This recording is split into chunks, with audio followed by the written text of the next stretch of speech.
Hello friends, आज लेके आई हूँ एक नेपाली मूवी पाहुना द लिटिल विजिटर्स, जिसकी IMDb रेटिंग है 7.4।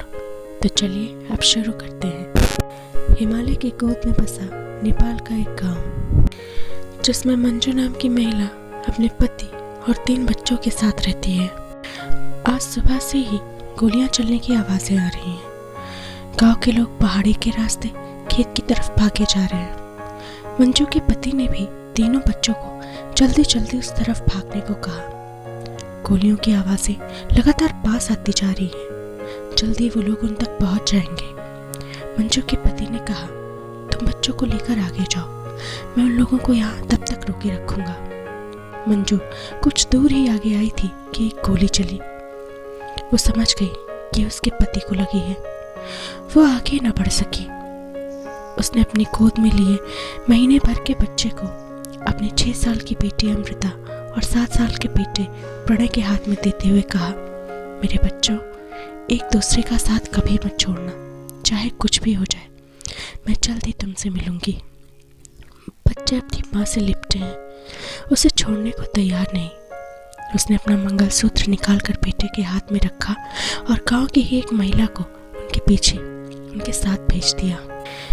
एक देश से दूसरे देश के सफर पर मीलों दूर कुछ 14-15 लोगों का काफिला है। चलते रुकते जंगल, पहाड़, नदियां पार करते जा रहे हैं। रात को सब आराम करने एक जगह ठहरे। काफिले में एक बूढ़ा भी है, जो शराब के नशे में बच्चों को डरावनी कहानियां सुनाने लगा। दोनों बच्चे डरने लगे। तभी वो महिला बोली, बच्चों को क्यों डराते हो? आग जलाकर सभी उसके चारों ओर बैठ गए और सोचने लगे आगे किधर जाया जाए। तभी विक्रम नाम के आदमी ने कहा, सिक्किम की तरफ चलते हैं।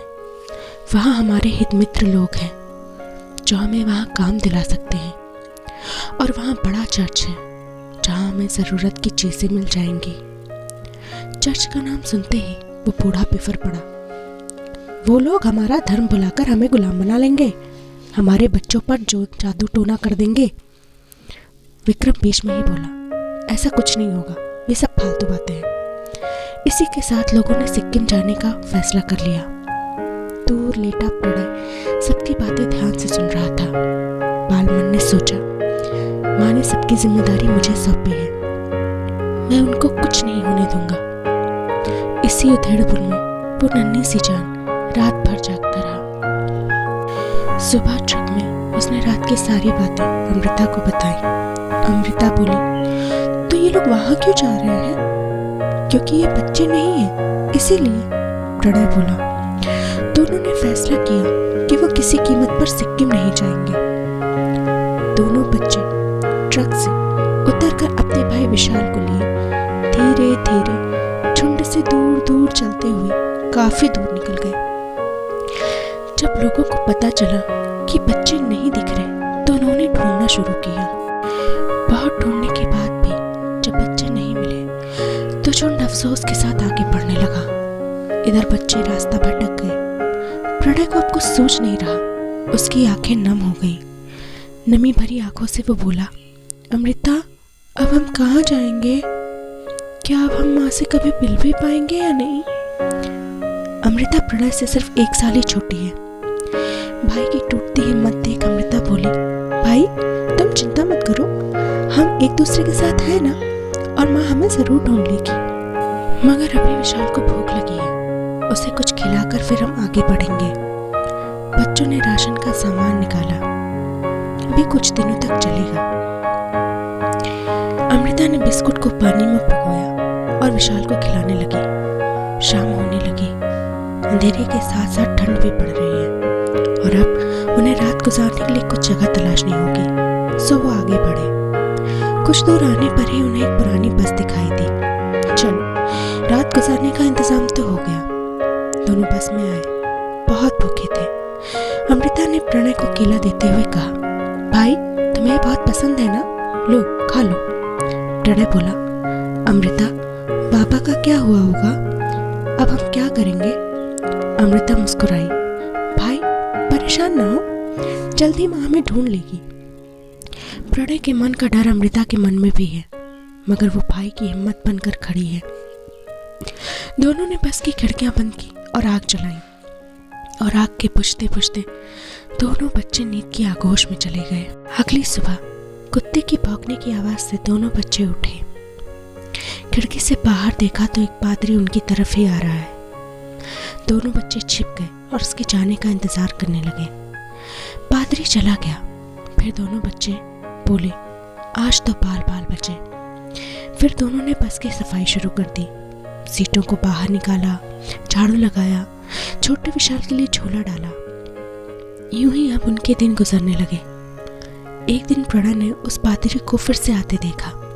बच्चे छिपकर उसके जाने का इंतजार करने लगे। प्रणय ने पादरी का पीछा किया।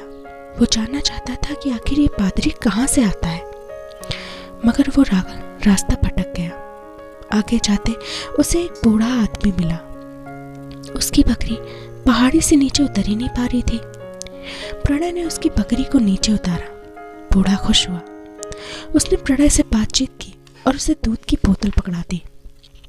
जब प्रणय घर लौटा तो अमृता ने उसे बहुत डांटा। प्रणय ने दूध की बोतल अमृता की तरफ बढ़ाई और बोला, लो इसकी खीर बनाओ। अमृता ने उसी दूध की खीर बनाई। प्रणय को फिर से उदास होता देख अमृता ने अपनी माँ के अंदाज में कहा, चलो अब जल्दी से खीर खत्म करो। नन्ही अमृता को ऐसा करते देख प्रणय हंस पड़ा और उसके साथ अमृता भी। अगली सुबह जब अमृता विशाल के कपड़े और बर्तन धुलकर लौट रही थी, तभी उसका पैर फिसला और वो गिर पड़ी। प्रणय ने जब अमृता की चोट देखी तो वो दौड़कर उस बूढ़े दादा के पास गया। वो उनसे कुछ बांस के टुकड़े, चाकू और रस्सी बगलाया और उन सब चीजों से नल बना दिया। अब अमृता को इस झरने के पास फिसलन भरी जगह पर नहीं जाना होगा। एक मुश्किल हल हो गई और दूसरी शुरू। आज उनके पास मिट्टी का तेल खत्म हो गया। रात उन्हें अंधेरे में गुजारनी पड़ी। अगली सुबह किराने की दुकान पर अमृता गई और जरूरत की सारी चीजें खरीदी, मगर पैसे देने पर दुकानदार बोली, अरे नेपाली पैसा, यहाँ भारत में ये पैसा नहीं चलता। मायूस बच्ची ने सारा सामान लौटा दिया और बाहर की तरफ चल पड़ी। रास्ते में एक प्रेग्नेंट औरत का कुछ सामान नीचे गिरा पड़ा था, जिसे वो उठा नहीं पा रही। और कुछ वक्त पहले यही महिला उस दुकान में ये कह रही थी कि उसे कामकाज के लिए काम वाली की जरूरत है। अमृता दौड़कर उसके पास आई, उसे उसका सामान उठाकर दिया और बोली, आंटी आपको काम वाली की जरूरत है ना? मैं आपके सारे काम कर दूंगी, बर्तन, कपड़े, खाना, सब कुछ। क्या आप मुझे उसके बदले कुछ पैसे दे सकती हैं? औरत हंस पड़ी और उसे अपने घर ले आई। बोली, तुम्हारे घर में कौन कौन है? अमृता ने कुछ देर सोचा और फिर बोली, पापा बाहर काम करते हैं, मैं और मेरी माँ और 2 भाई हैं। माँ बीमार है और दोनों भाई मुझसे छोटे हैं, इसीलिए मैं काम करने बाहर निकली हूँ। तुम पढ़ती नहीं, स्कूल नहीं जाती? औरत ने पूछा। जाती हूँ, क्लास 3 में पढ़ती हूँ। अभी माँ बीमार है ना, जब ठीक हो जाएगी तब स्कूल फिर से शुरू हो जाएगा, अमृता बोली। उस औरत ने एक झोले में कुछ खाने पीने के सामान और कुछ पैसे अमृता की तरफ बढ़ाए और बोली, ये लो तुम्हारी एडवांस पगार, कल से काम पर आ जाना। अमृता खुश होकर प्रणय के पास आई और बोली, भाई मुझे एक आंटी के यहाँ काम मिल गया है, वो पैसे और खाना दोनों देगी। कल से मैं काम पर जाऊंगी और तुम विशाल को देखना। प्रणय ने कहा, मगर मैंने दादाजी से वादा किया था कि मैं उनकी बकरियां चराने में उनकी मदद करूंगा। अमृता ने एक तरकीब निकाली।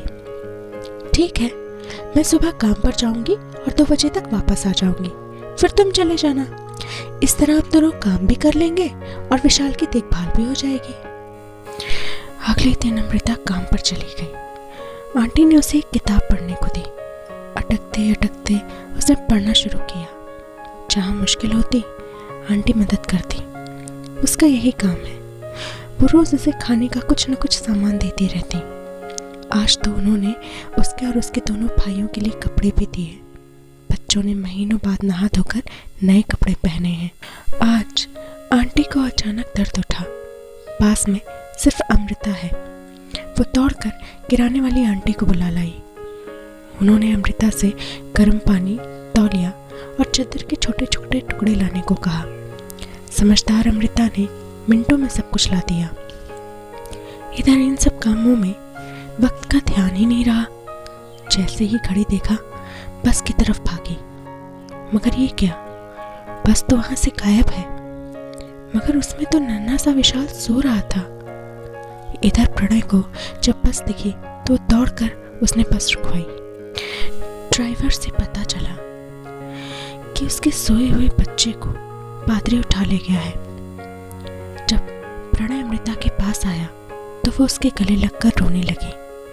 प्रणय ने तय किया, हर हाल में अपने भाई को उस पादरी से बचाकर लाएंगे।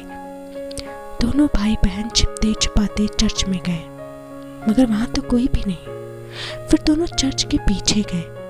वहां एक बच्चे ने उन दोनों को आवाज लगाई, अरे तुम दोनों चुप क्यों रहे हो? दोनों ने उसे चुप रहने का इशारा किया। अमृता ने उससे पूछा, क्या उसने किसी छोटे बच्चे को देखा है जिसने गुलाबी रंग के कपड़े पहने हुए हैं? बच्चे ने हाँ में जवाब दिया। दोनों बच्चे पीछे के रास्ते से कमरे में घुसे, मगर वो तो बिल्कुल खाली है। तभी वहां नन आ गई। दोनों बच्चे सीढ़ियों की तरफ भागे, मगर वहां से आते पादरी ने उन्हें देख लिया और अब दोनों उसके ऑफिस में बैठे हुए हैं। प्रणय बोला, तुम हमारे भाई को वापस दे दो, हम किसी से नहीं कहेंगे कि तुम बच्चों को खा जाते हो। उनकी बातें सुनकर पादरी हंस पड़ा। फिर दोनों ने बस के बारे में बताया। पादरी उठा और अंदर चला गया। जब वापस आया तो उनकी माँ मंजू उसके साथ आई। इतने दिनों से माँ से मिलने की आस लिए बच्चे माँ को देखते ही उससे लिपट गए। दोनों बच्चों ने माँ को बताया कि ये पादरी बच्चों को खा जाते हैं, विशाल बेरी के पास है। बच्चों की ऐसी बातें सुनकर माँ ने दोनों को डांट लगाई, ये सब तुम्हें किसने सिखाया? ये लोग तो बहुत भले हैं, इन्हीं की वजह से तो मैं तुम लोग को ढूंढ पाई।